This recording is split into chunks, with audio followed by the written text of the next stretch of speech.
suis à 1700 bornes. C'est 6500 € neuve. Moi ça me coûte 75 € par mois, un jeune permis en assurance, la full totale. La révision des 1000, 150 €. Ah, ça va, hein, ça sort bien, pas mal. Hein. Quoi d'autre au niveau de l'argent? Bah après si tu vas payer le permis, tu choisis d'acheter une moto, donc d'occasion ou neuve, c'est au choix. Moi pour 6000 balles, je préfère acheter du neuf, sachant que j'ai cherché une MT ou une XSR 700, et comme les mecs ils rajoutent, l'occasion fait qu'elle dépassait le prix de cette moto neuve, donc de 6500 €. Donc je préférais partir dans le neuf, la roder moi-même comme il faut, avec le bouquin, avec l'avis du garagiste, tout ça. On fait une petite balade là ici vers, je sais pas, je crois que c'est la limite de Roy My Maison, je sais pas. Voilà. Une petite balade juste pour décompresser, ça sert à ça aussi la moto, sans pas qu'aller au boulot. Hop, un petit virage. Ouais, prend bien, pas de soucis, ça se pilote bien, c'est léger. C'est nerveux en bas. Ouais, ça se conduit assez sympa, c'est sympa quoi. C'est très agile. Là, du couple, pas de soucis pour ça. Voilà, on y va. Qu'est-ce que je pourrais dire d'autre? On va parler d'argent. Bah, le bruit est assez sympathique aussi. Donc on n'est pas obligé de changer le pot. Et au cas où vous voulez changer le pot, on change pas la ligne complète sur ces motos là, on peut changer juste la cartouche.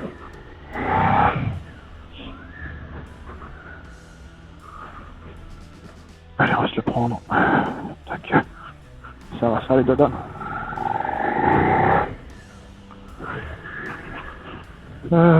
Quoi d'autre? Bah voilà, je pense que pour un jeune permis, c'est pour ça que je la présente. Pour un jeune permis, c'est parfait quoi. L'écran, on voit bien ce qui se passe dedans. On peut éviter de perdre son. Cette on voit bien la vitesse, le rapport engagé. La nuit, c'est une espèce d'écran bleu. On voit bien ce qui se passe aussi. L'écran il est automatique, hein, il n'y a pas à appuyer pour l'éclairer. Je pense qu'il est constamment allumé et qu'il s'éclaire automatiquement la nuit. Alors, peut-être un capteur, j'en sais rien. Allez, on est en pente. Oui. Ouh, on n'a pas le droit. Oui. Génial. Bon. Trêve de plaisanterie, on a le droit de faire ça. Voilà, hein, c'est tout. Tout ce que je peux dire là-dessus. Moi je fais pas une vidéo pour pouvoir faire du buzz ou pas, c'est juste pour la présenter, elle est 2019, ça freine vraiment bien, on sent qu'il y a du mordant, il y a un bon feeling avec le frein avant, au début il faut y aller tranquille, tu freines à deux doigts, parce que si tu attrapes la poignée, tu vas te casser la gueule, je pense que ça freine bien. J'ai eu qu'une seule fois ou deux le déclenchement de l'ABS à l'avant, parce que j'ai freiné en mode urgence, mais pour l'arrière je l'ai déjà eu, mais il se déclenche pas non plus facilement quoi. Voilà. Après c'est tout simple, hein, c'est une moto simple, du coup tu peux le voir là au niveau du commodo, t'attrapes assez rapidement le klaxon, t'as le warning, t'as la petite gâchette qui te permet de faire les appels de phare. Voilà, c'est simple, hein. Il n'y a pas énorme, hein, j'ai le permis, hein, c'est A2. Voilà, à part t'amuser avec. Non, franchement, c'est très joueur. Et j'aime bien ce qu'il y a de la patate. Tu peux vite te sortir de petits soucis en ville. Tu peux passer entre les bagnoles. Tu peux faire de l'interfile sans trop chier dessus, quoi. Voilà. Je sais pas ce que je pourrais rajouter d'autre. Moi, je voulais à la base, une XSR. Mais j'avais du mal avec son. Déjà le prix de vente d'occasion, c'est juste abusé. Son réservoir aussi, là t'as un réservoir tu sais en Dalu. L'autre est en plastique, donc c'était assez bizarre. La NT c'est pareil. Si ce que je peux dire sur la NT, parce que j'ai demandé justement à l'assurance que là ça me coûterait sur une MT ou une XSR, et c'est 5 € de moins que celle-là. Donc là je paye quand même 5 € de plus par mois, ce n'est pas anodin. Alors il paraîtrait, c'est pas à cause des vols ou des chutes ou je sais pas quoi, ce sera à cause de la connotation du mot Suzuki. J'entends par là que Suzuki a proposé la connotation de sportive. Voilà. Donc c'est 5 € de plus quoi, voilà, faut le savoir. Et puis après t'es pas ridicule, c'est-à-dire que c'est une petite moto, ça c'est super agile, mais t'es pas ridicule sur quand t'es au feu, ça part d'un coup, t'as une aide, je sais pas comment on appelle ça, au niveau de l'embrayage. Alors je sais pas si c'est une aide, mais ouais j'ai quand même réussi au début c'était jeune moto, j'ai quand même réussi à caler, dire ce qu'il y a. On va où là? On va tout droit, hein, voilà. Je sais pas où je vais. Je suis droit.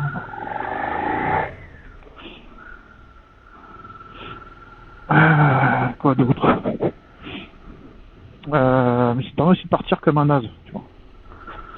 Après, je me suis des petits virages bien plaisir avec, pareil. Tout simplement.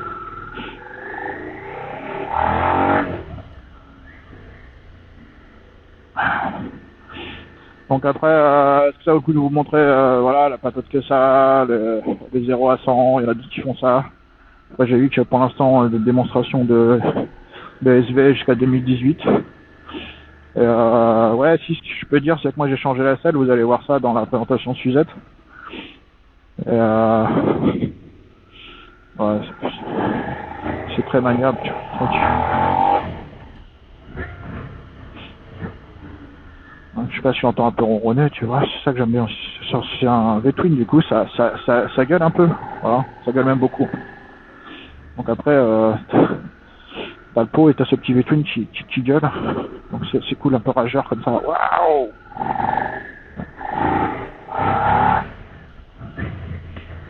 Voilà, si ce que je peux lui reprocher, c'est au début, mais là ça va un peu mieux parce que tu maîtrises beaucoup mieux la moto, c'est son frein moteur.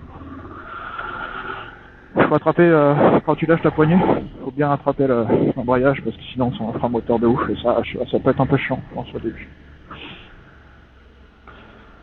Je vais faire un petit tour, c'est pas grave. Bon, c'est pas grave. Voilà le truc, donc c'est pour ça que moi j'ai pris ça, c'est déjà, je me sentais obligé d'avoir en jeune chauffeur un écran bien lisible, un freinage, je dirais correct. Pas le mode kangourou là, ce que je disais tout à l'heure. J'ai pas l'impression d'être en mode kangourou, les suspensions sont raides, hein, sont dures. C'est pas plus mal parce que je vais peut-être passer sur une sportive, donc je me dis que c'est peut-être ce qu'il me fallait.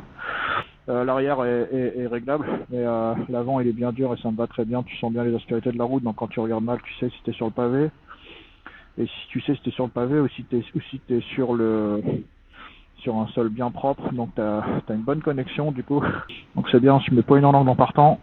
Tu pars comme une balle, tu te mets pas sur la roue arrière direct, c'est sûr. Et voilà, ça marche très bien. D'après le garagiste, ça a plus de coupe qu'une G6R là qui vend à 750.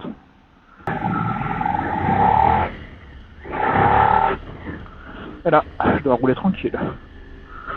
Parce que si tu roules à plus de 50, tu perds 2 points. Donc voilà. Je vous dis donc au plaisir de vous revoir. Voilà, je suis sur la G650 prochaine quoi. Elle va partir un peu plus badass.